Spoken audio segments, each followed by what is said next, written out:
What's up, guys? Biker Dave here. This is a 2023 Honda CRF450R Works Edition, meaning RWE. But the 450R is similar in many ways. The Works Edition just has a few upgrades here and there.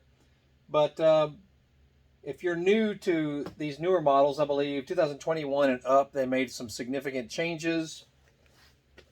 Let's say you want to remove the seat, or you want to get to the air filter, which is on the left side. Quite easy, actually. All you need is an 8mm. I prefer to use T-handles because they're much easier to use than a socket and ratchet. So with your 8, just remove this guy right here.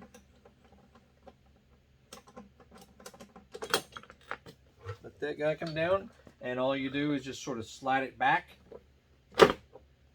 And there's your air box right there. I've already got the air filter out because I'm cleaning it and oiling it. So see my previous video on that. But yeah, you don't have to take the seat off to get to the air filter. I guess that's good.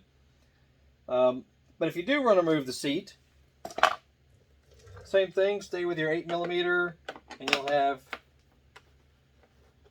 a fastener here, which is kind of interesting. You know, in our day, the seat bolts were always towards the back, which this is actually just a fender bolt on this bike. And then come to the other side and remove, same deal, little 8mm. It's pretty obvious actually, but you know, if you're new to this bike, maybe you're not familiar, and pull forward on it, which is also different because our bikes in the older days, you used to have to pull backward to get the seat off. If I can get it.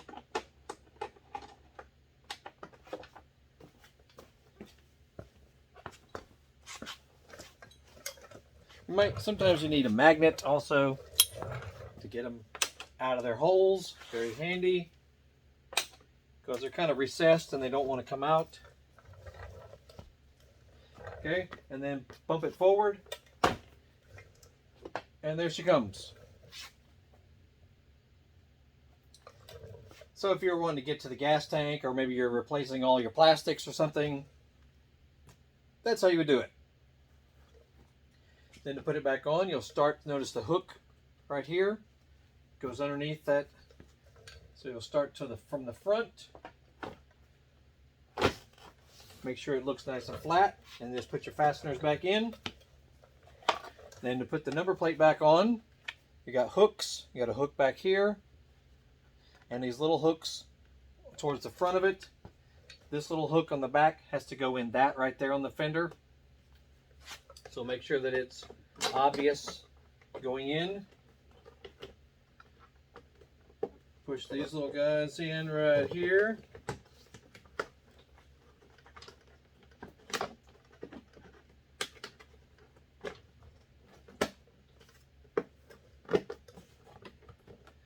Get on in there. A little tricky. May have to pull this out just a little bit. There we go. Make sure that it's hooked in on the back. And then all your fasteners go back where they came from. See, this is why we like to use T-handles.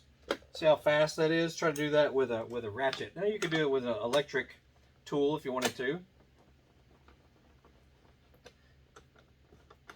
But most of your pro mechanics, which I am definitely not, but professional mechanics almost always use T-handle wrenches.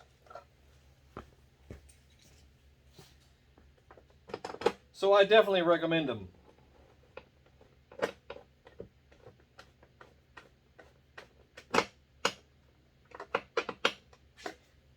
And that's that.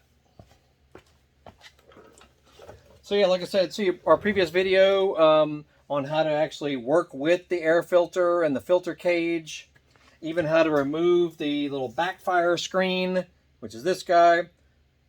In my day of the early and mid 2000s on 4-strokes, we always removed the screen because it'll allow better airflow to get into the airbox, which should mean more performance, right?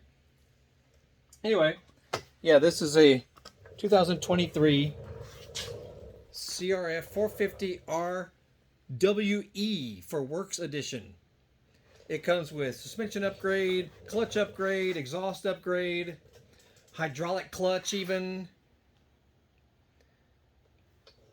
Really sharp bike right out of the box. And we just got this recently, so just doing some videos on it. It comes with the Yoshimura RS12 exhaust system. Comes with a Henson clutch cover and Henson clutch components inside. Powder coated valve cover. Hydraulic clutch is awesome. You know, most of your Japanese bikes are still doing cable actuated clutches. So yeah, pretty sweet. So we'll do other videos on doing services and things to this bike. And check out our channel for all kinds of videos working on motocross bikes, dirt bikes, scooters, Harley Davidsons, Yamaha stuff, Honda stuff, even street bikes as well, cars, all kinds of stuff. You know, we try to do videos that may help you. So scan through our channel. We'd appreciate it if you subscribe to the channel. And if any of our videos help you do anything or help you not make a mistake, make sure you look for the thanks button underneath the video screen. Same with any monetized YouTube channel. You know, don't be afraid to throw a bone to them, give them a little donation if what they did helped you, because YouTube is completely free. And, you know, people spend a lot of time and effort making videos, even though we don't do professional videos and that sort of thing, but we try to do stuff that'll help you. So always look for the thanks button. That's it. Biker Dave signing off, and look for our social media links in the description. Y'all have a good day.